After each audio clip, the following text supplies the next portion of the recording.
Welcome to this episode of the Harpreet Singh Show, a show that educates you, informs you and empowers you daily. आज ਦੇ ਇਸ programme ਵਿੱਚ ਤੁਹਾਡੀ ਮੁਲਾਕਾਤ ਕਰਾਵਾਂਗੇ ਹਿਸਟਰੀ ਬਰੂਸ ਰੈਲਸਟਨ ਨਾਲ, ਜਿਹੜੇ ਕਿ ਸਰੀ-ਵਾਲੀ ਤੋਂ ਉਮੀਦਵਾਰ ਹਨ NDP ਦੇ।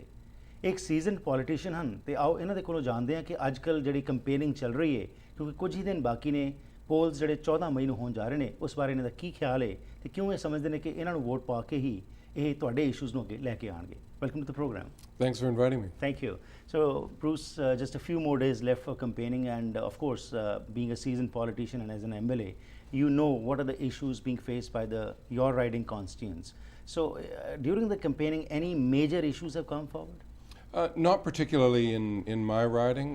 Certainly, the citizens of Surrey-Whalley that I represent for some time now are concerned about public education, about healthcare, about crime in some respects, and transportation. I think those would be the key issues that are of concern in my riding.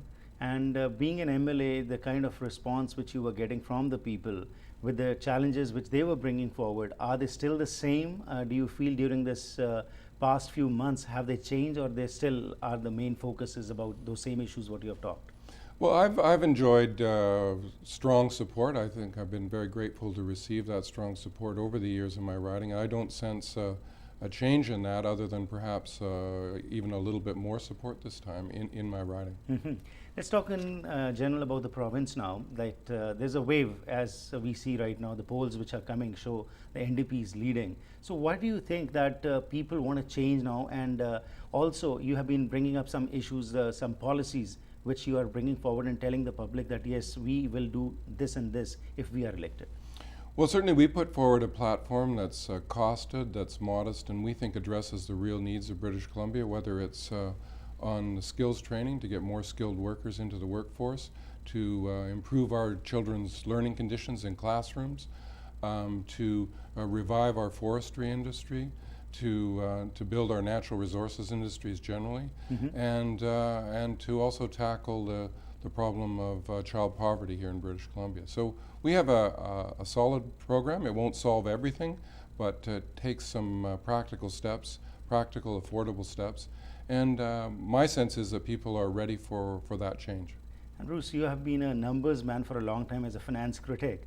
But now when the elections are nearing and the opposition is still claiming that only the Liberals can provide you a sound fiscal economical policies, what they are talking about. And they always refer to the 1990s, where they say that when the NDP was in power, people in droves went away from here and business just was doomed. So I would like to know from you, because as I said, you are a numbers man and as a finance critic, what would you say on this particular issue?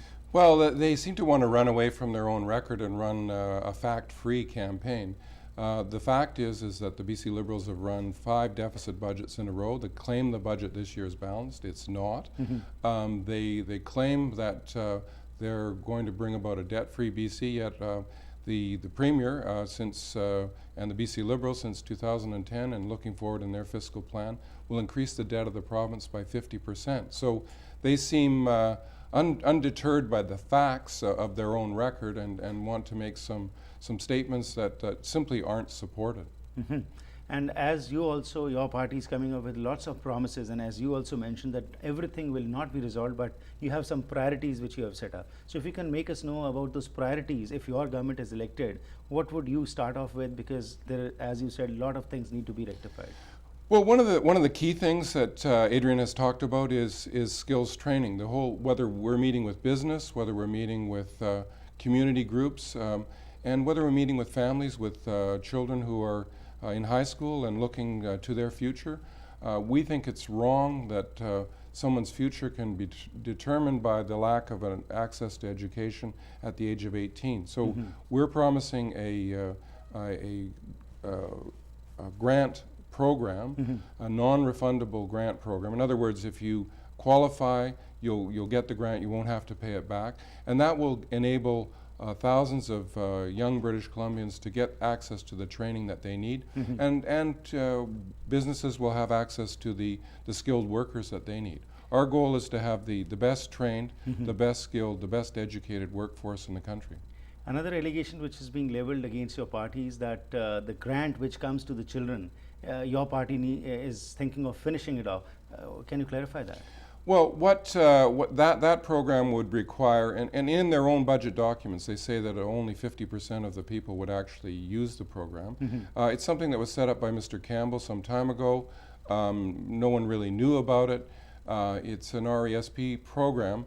The parents would have to apply at a financial institution to set it up, then apply for the money, and no child would be able to use that until they turned 18. So probably at the earliest 2025.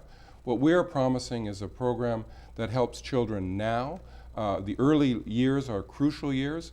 Our family bonus program for eligible families would be a payment to individual families with children up to $66,000 in family income. Right.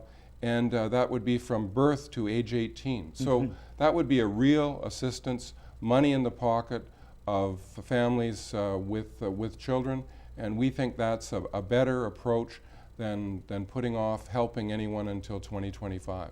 And Bruce, will your government, if elected, be in a position to provide a balanced budget to the British Columbians? Well, what we have said is that we've looked at the Liberal budget.